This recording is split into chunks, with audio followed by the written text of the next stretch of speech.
Cold Case Files. Haunting Secrets of Abandoned Asylums by Cursed Manor. Hello friends, welcome to my channel, Cursed Manor. Today we're diving into something that's been keeping me up at night for weeks now. You know, beyond the peeling paint and crumbling walls of abandoned asylums lie untold stories. These aren't just empty buildings. They're crime scenes frozen in time, holding the secrets of forgotten souls. Join me as I meticulously piece together the cold cases of their inhabitants, unearthing chilling truths far more disturbing than any ghost story. This is the case of Eleanor Marsh, and trust me, by the end of this video, you'll understand why her story has haunted me since the moment I found her file. 3 months ago, I gained access to the abandoned Willowbrook State Asylum in upstate New York. The building closed in 1987, but what I found there wasn't the typical urban exploration fare. Hidden in a water-damaged administrative office behind a collapsed filing cabinet, I discovered something extraordinary. A leather-bound folder containing patient records from 1952. Most were illegible, destroyed by decades of moisture and neglect. But one file was almost perfectly preserved, as if it had been waiting for someone to find it.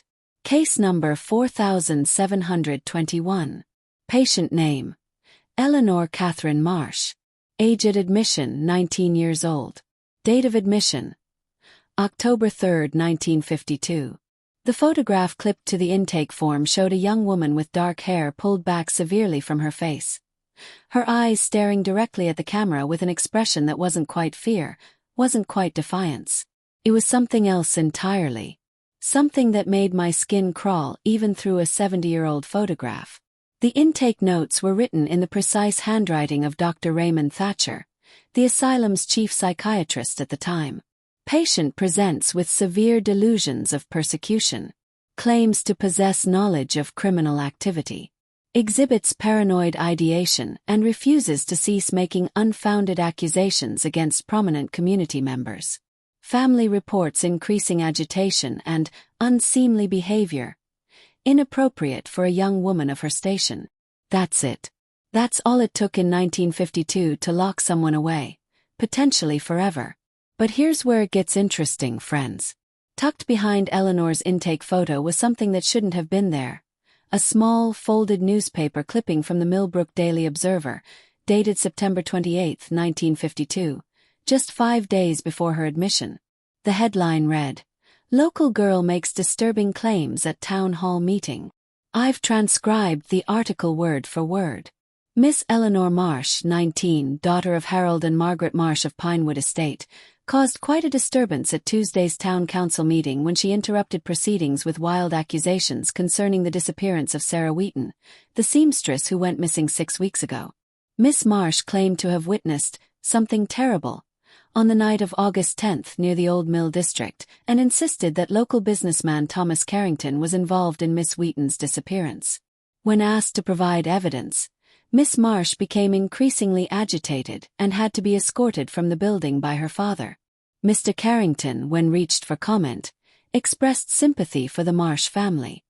"It's clear the girl is unwell," he stated. "I hope she receives the help she so desperately needs."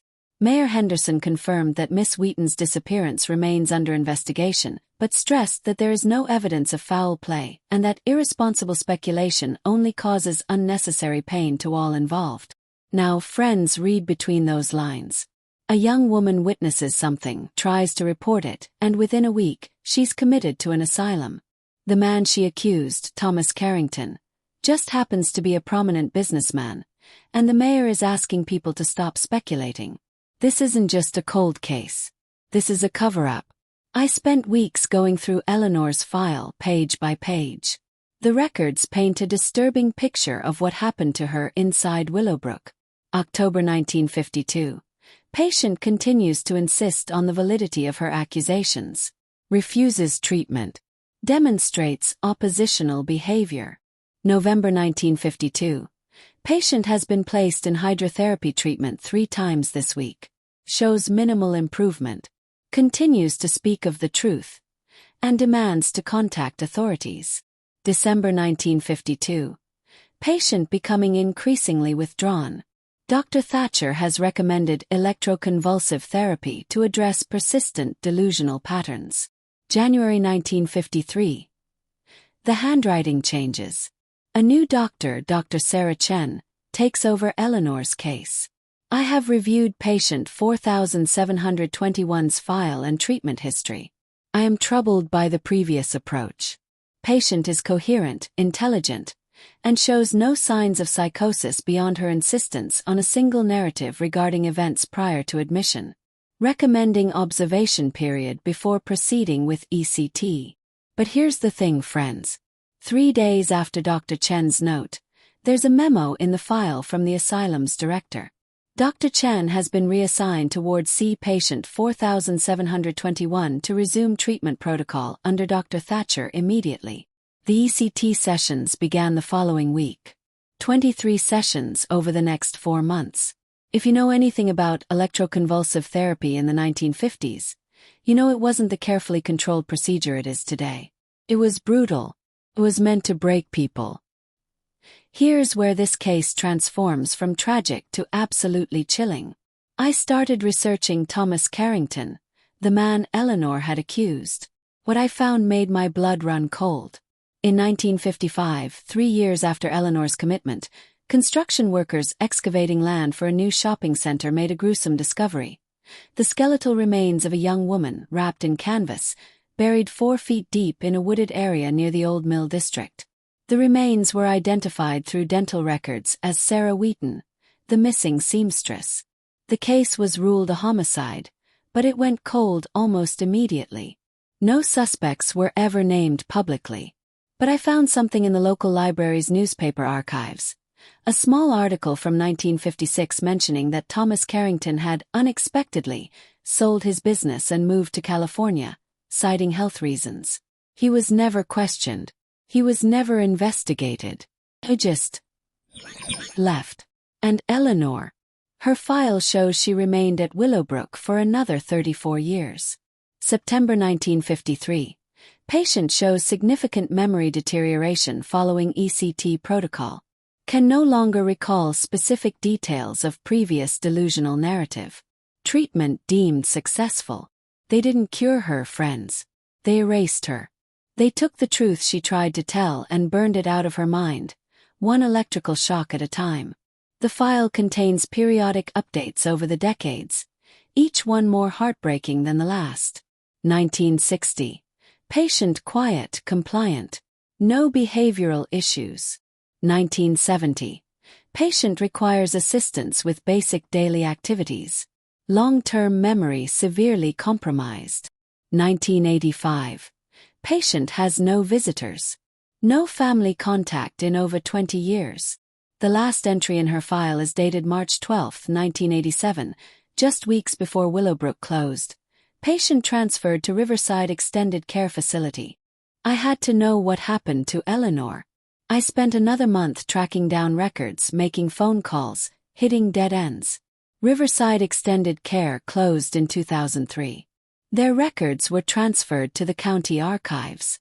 It took 3 visits and a formal research request, but I finally found it. Eleanor Catherine Marsh died on November 8, 1994. At the age of 61. Cause of death: pneumonia. She had no visitors in her final years. No family at her bedside. She was buried in an unmarked grave in the county cemetery. Plot number 447, Section D. I visited that grave last week. It's just a flat piece of ground with a small metal marker bearing only a number. No name. No date. Nothing to indicate that a human being lies there. A woman who tried to speak the truth and was silenced for it. I placed flowers on her grave. White roses. And I did something else. I filed a formal request with the county to reopen Sarah Wheaton's murder investigation. I submitted copies of Eleanor's case file, the newspaper clippings, and my research on Thomas Carrington's sudden departure. Will anything come of it? Honestly, I don't know. Thomas Carrington died in 1989. Most of the people involved in Eleanor's commitment are long gone. The evidence is 70 years old. But here's what I do know. Eleanor Marsh saw something terrible. She tried to tell the truth. And for that she lost everything: her freedom, her memory, her family, her entire life. This is what haunts me about these abandoned asylums, friends. It's not ghosts or paranormal activity. It's the very real horror of what we did to people, especially to women who dared to speak up, who refused to stay quiet, who insisted on being heard. Eleanor's voice was taken from her. But maybe 70 years later someone's finally listening. If this case moved you, please share this video. Let's make sure Eleanor's story isn't forgotten again. Her grave has a name now. I've submitted the paperwork to have a proper headstone placed there. If you'd like to contribute, there's a link in the description. And remember, friends, the most terrifying stories aren't about the dead haunting the living. They're about the living who were buried alive in places like this, their truths entombed with them. Thank you for watching. Until next time, this is Cursed Manor, reminding you that some secrets refuse to stay buried.